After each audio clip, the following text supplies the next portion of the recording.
종료 주일에 성찬식을 행함으로 예수님께서 십자가에 달리신 그 십자가의 고난과 연결을 짓고 가을에는 세례식과 연결을 지어서 성찬 예식을 거행합니다.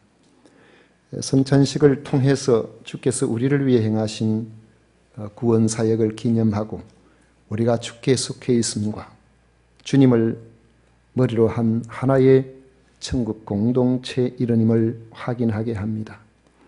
그러므로 성찬식에 참여할 때마다 그 의미를 반드시 기억하고 참여해야 합니다. 주님의 말씀처럼 우리가 성찬식의 의미를 분명히 알고 성찬에 참여하게 된다면 그의 신앙은 결코 주님에게서 멀어지지 않을 것입니다. 이처럼 성찬식은 매우 중요한 예식입니다. 성찬식을 거행하는 것은 성도의 신앙생활에 있어서 주 예수 그리스도께 우리가 속해 있음을 확인해 주는 매우 중요한 근거가 됩니다. 성찬식은 교회 역사 가운데서 자연스럽게 발생한 예식이 아니라 주님께서 직접 제정하신 예식이기 때문에 그렇습니다. 23절에 보면 내가 너희에게 전한 것은 주께 받은 것이니 했는데 공간 복음인 마태복음 26장과 마가복음 14장, 누가복음 22장에도 모두 이 내용이 기록되어 있습니다. 누가복음 22장 19절에 보면 또 떡을 가져 감사 기도하시고 떼어 그들에게 주시며 이르시되 이것은 너희를 위하여 주는 내 몸이라 너희가 이를 행하여 나를 기념하라 하셨습니다. 오늘 말씀 23절, 24절에도 사도 바울은 주님께서 하신 말씀을 전합니다. 주 예수께서 잡히시던 밤에 떡을 가지사 축사하시고 떼어 이르시되 이것은 너희를 위하는 내 몸이니 이것을 행하여 나를 기념하라 했습니다. 이 성찬 예식은 교회 공동체의 필요에 의해서 역사 속에서 제정되어진 것이 아니라 주님의 명령으로 제정된 예식입니다. 그러므로 예수님을 그리스도로 믿는 그런 사람이라면 어떤 경우에도 성찬을 과소평가할 수가 없습니다. 또 성찬을 거부할 수가 없는 것입니다. 오히려 적극적으로 이 성찬 예식을 거행함으로써 주님과 주님께서 하신 이 일을 기념해야 합니다. 성찬 예식의 형식은 교회 공동체가 떡과 잔을 나눔으로 진행됩니다. 우리는 떡에 대해서 교회 생활을 하면서 자연스럽게 익숙해져 있습니다만은 떡은 일용 양식이 아니고 별식이죠. 그러나 오늘 여기 이 말씀에서 보여주고 있는 이 떡이라고 우리가 번역을 했습니다만은 이 떡은 일용할 양식입니다. 밀가루로 만든 전병이라고 그렇게 생각하면 되겠습니다. 지금도 그 지방에 가면은 이런 전병을 떼어서 초에 찍어 먹고 이런 식으로 하고 있죠. 이 떡과 잔을 나눔으로써 떡과 잔의 의미를 받아들이고 그 안에서 하나됨을 확인하게 됩니다. 떡은 우리를 위하는 주님의 몸을 의미하고 잔의 포도주는 주님의 피를 의미합니다. 주님께서 성찬 예식을 제정하실 당시에 떡과 잔은 특별하게 따로 준비한 음식이 아니었습니다. 마지막 저녁 식사에 참여한 모두가 음식을 먹으면서 함께 나눌 수 있는 바로 그런 음식이었습니다. 그런데 이 음식을 축사하시고 제자들에게 떼어서 나누어 주시면서 특별한 의미를 우리 주님께서 부여해 주신 것입니다. 만찬을 진행하는 중에 주님이 행하신 제자들의 발을 씻어주는 세족식이나 주님의 말씀을 들을 때에 제자들은 평소와 주님께서 말씀하신 그 분위기가 다르다는 것을 느꼈을 것입니다. 그렇지만 그것이 제자들의 생각에는 주님과의 마지막 만찬이 될 것이라고까지 생각한 제자들은 처음에는 없었던 것 같습니다. 그런 점에서 주님이 곧 십자가에서 처형을 당하게 되실 것이라고까지 그들은 전혀 생각을 하지 못하고 있었던 것이죠. 그런 절박함을 느끼지 못한다면 주님이 하시는 말씀의 의미도 그들이 절박하게 느끼지 못할 수가 있습니다. 이런 상황에서 제자들은 다음날 오전부터 벌어지게 될 예수님의 십자가 위에서의 죽으심의 의미가 무엇인지를 분명히 알아야 했습니다. 예수님께서는 자신이 십자가를 지신 의미가 무엇인지를 깨달아서 그 신앙을 함께 믿는 공동체가 함께 지속적으로 유지하도록 하기 위해서 첫 번째 성찬을 거행하시고 이것을 공식적인 예식으로 제정하신 것입니다. 주식인 밀가루로 만든 음식과 그들의 음식 이후에 늘 한 잔씩 마시는 음료인 포도주를 먹는 것은 어느 가정이나 평소에도 가질 수 있는 평범한 식사였습니다. 그런데 이것이 예수님께서 십자가 처형을 앞두고 전날 예식으로 기념하게 하셨다는 것은 일반적으로 음식을 나누어 먹는 의미를 넘어서는 분명한 상징을 가지고 있습니다. 떡을 축사하시고 떼어서 이것은 너희를 위하는 내 몸이라 하셨고 포도주 잔을 가지시고 이 잔은 내 피로 세운 새 언약이라고 하셨음에 주목해야 합니다. 몸과 피는 곧 생명을 말합니다. 주님의 생명을 우리 안에 받아들임으로 주님의 생명과 우리의 생명이 하나가 되었음을 상징적으로 보여주는 것입니다. 이것은 주님의 생명과 우리 생명이 나누어 있지 아니하고 결탁되어 있다는 것을 말해주는 것이죠. 주님께서 떡과 잔을 제자들에게 주셨다는 것은 주님의 생명을 주셨다는 것을 의미하는 것입니다. 이 성찬을 받는다는 것은 주님의 생명을 우리 안에 받아들임으로 주님의 생명과 우리의 생명이 하나가 되었다는 사실을 여러분들이 기억하시기를 바랍니다. 주님의 몸인 떡을 먹고 주의 피인 잔을 마신다는 것은 바로 주님과 우리는 어떤 경우도 분리할 수가 없다는 것을 보여줍니다. 하나됨의 기초는 예수님께서 우리의 구원을 위하여 십자가에서 살찌고 피 흘리신 대속의 죽음입니다. 예수님께서 왜 십자가에서 죽으셨는지를 제자들은 알아야 했던 것입니다. 성찬 예식은 예수님의 죽음의 의미를 집약적으로 보여줄 수 있습니다.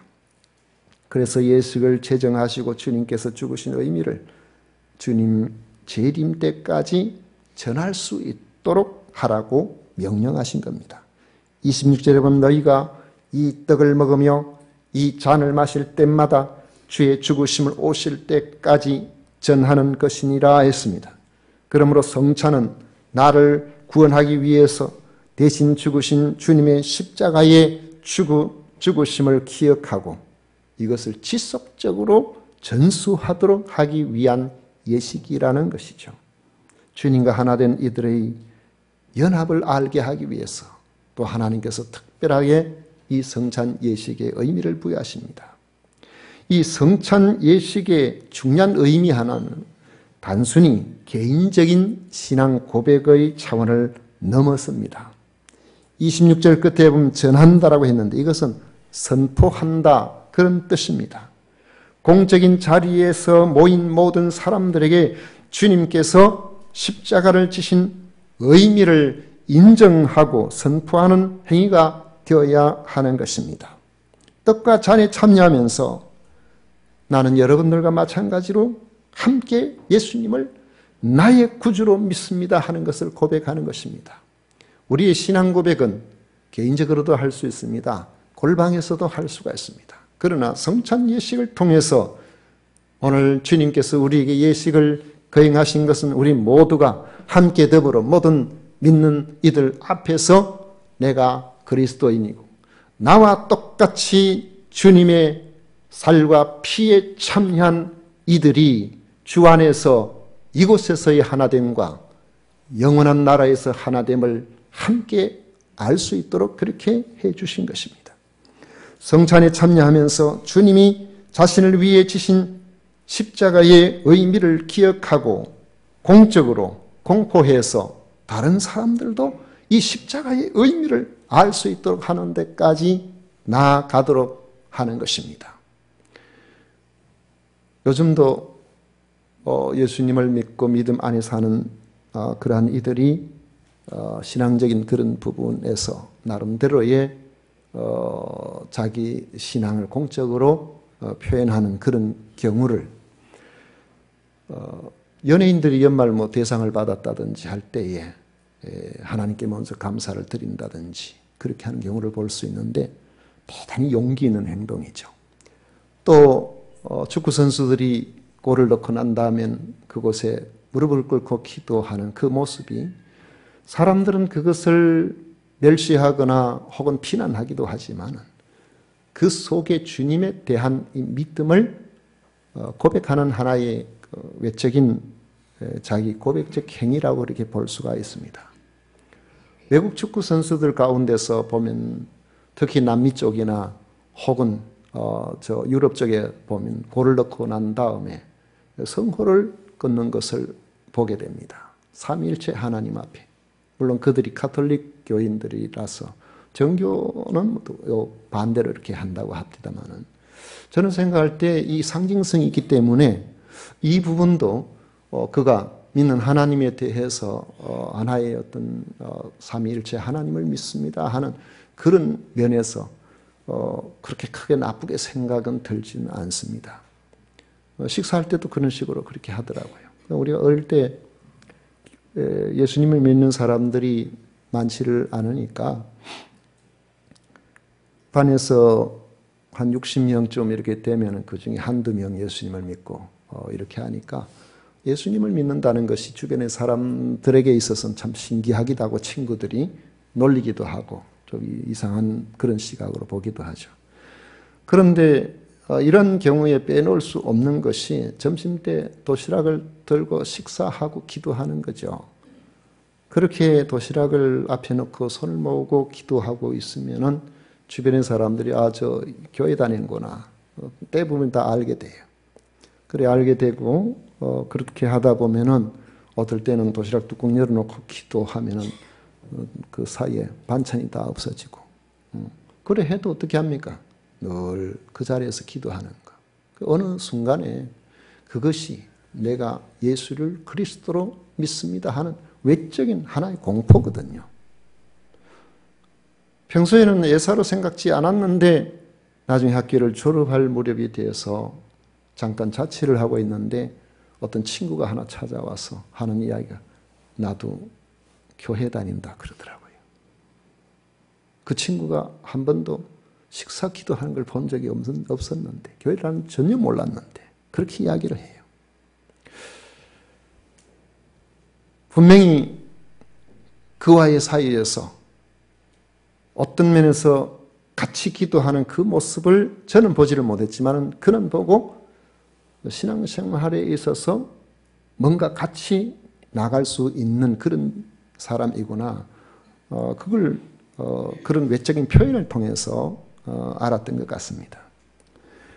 오늘 우리들이 우리의 믿음을 내면에만 넣는 것이 아니라 공적으로 많은 사람들과 함께 고백하고 나아가는 것은 우리가 그리스도 안에 살아가는 그런 하나님의 사람에게 있어서는 하나의 용기고 그리고 그것이 우리들에게 있어서 신앙 고백이 된다는 것을 생각해 본다고 하면은 오늘 우리들이 함께 더불어 이 자리에서 성찬의 예식을 참여하는 것은 나도 당신이 믿는 그 믿음을 가지고 있습니다. 이걸 통해 가지고 함께 신앙생활을 하는 사람들이 서로 결탁이 되고 용기를 얻고 그렇게 할 수가 있는 것입니다. 우리는 시골에서 조그만 교회를 이렇게 다니기 때문에 주변 사람 전부 안 믿는 사람들이니까 교회 다니는 사람들에서 좋지 않은 그런 어린 시절을 그런 시각으로 교회를 다녔는데 아마 고등학교 다닐 때였던 것 같습니다. 대구에 달성공원이라고 있는데 거기에 봄에 부활절 행사가 있다고 해서 교회에서 그 부활절 행사에 참여하기로 했습니다. 아마 한 8km 이상 떨어져 있는 곳인데 이른 새벽에 일어나서 걸어서, 차가 없으니까 걸어서 거기까지 갔었어요. 갔는데 그 앞에 정문에, 공원 정문에 들어서는데 보니까 그 새벽에 왜 그렇게 많은 사람들이 거기에 몰려 있는지요. 확성기를 통해서 찬양이 올려오고 그렇게 하는 것을 보면서 가슴이 막 뜨거워지는 걸 느꼈습니다. 아, 예수님을 믿는 사람이 나만이 아니구나. 우리만이 아니구나. 그곳에 있는 사람들이 다 하나같이 그 새벽에 찬양하는 그런 모습들을 보면서 아, 우리들이 함께 연합함의 힘이 이런 데 있구나. 그런 생각을 하게 되었습니다. 우리는 성찬을 거행함으로 주님에 대한 같은 신앙 고백을 가진 사람이라는 것을 우리가 알게 할 수가 있는 것입니다. 이 성찬을 시행할 때에 오늘 말씀에 보면 주의할 점이 있음을 봅니다. 27절에 그러므로 누구든지 주의 떡이나 잔을 합당하지 않게 먹고 마시는 자는 주의 몸과 피에 대하여 죄를 짓는 것이니라. 주님의 십자가 사건은 우리를 위하여 자기 생명을 내어주신 엄청난 희생입니다. 사랑의 사건입니다. 그런데 성찬에 참여한다고 하면서 왜 이 성찬을 거행하는지 그 의미를 모른다든지 아니면 관심이 없이 참여한다면 주님이 하신 일을 하찮게 여기는 신성모독이 되는 것입니다. 그러므로 자신의 내면과 자신의 삶을 잘 살피고 난 후에야 성찬에 참여하도록 하라고 말씀하고 있는 것입니다. 당시 고린도 교인들이 잘 살펴야 할 일이 어떤 것이었을까요?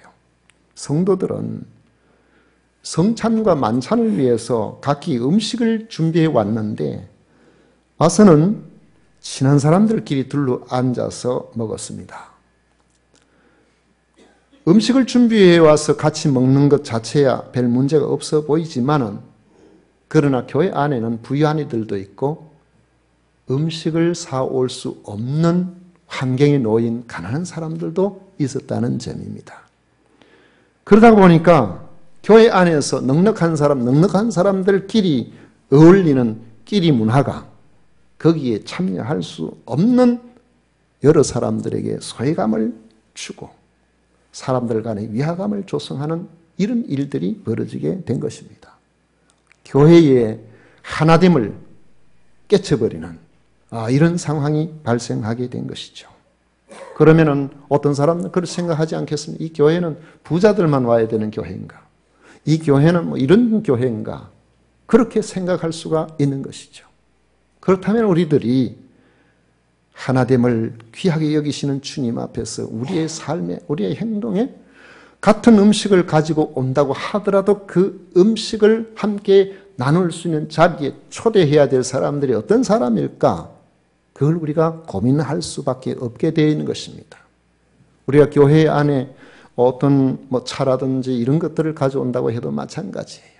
그 음식을 나눌 때는 주변에 혹시 소외된 사람이 없는가? 그들을 살펴서 함께 자리에 참여할 수 있는 그런 의미를 부여할 때에 그 모든 것들이 중요한 것이지 그렇지 않고 잘 지내는 사람들끼리만 함께 잘 지내는 그런 모습을 보여준다면 오히려 그것은 하나님의 교회를 아름답게 이루어 나가는 데 있어서 해가 될 수도 있다는 것을 볼 수가 있습니다.